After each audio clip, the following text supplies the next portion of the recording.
এই মন্দির হয়েছে তাহলে মুসলিমরা অসন্তুষ্ট হবে, সামনে ইলেকশন। কারণ এই সরকার যা কিছু করে সব কিন্তু ভোটমুখী। একদম, আমি এটাই জিজ্ঞাসা করতে চাইছি, মুখ্যমন্ত্রীকে তাহলে কোথাও গিয়ে সম্প্রীতির বার্তা দেওয়ার জায়গায় ধর্মীয় উস্কানি দিচ্ছেন।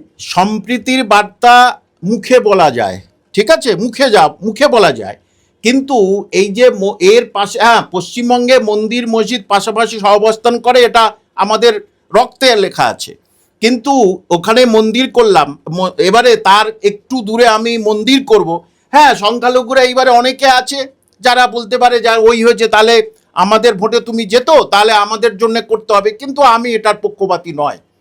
যে মসজিদ গ্রামে গঞ্জে সারা প্রত্যেকটা মুসলিম এলাকা, সেখানে মসজিদ একটা দুটো করে আছে, নিজেরা নিজেদের পয়সায় তারা মসজিদ করেছে, এখানে মসজিদ উনি করে দেবেন কেন?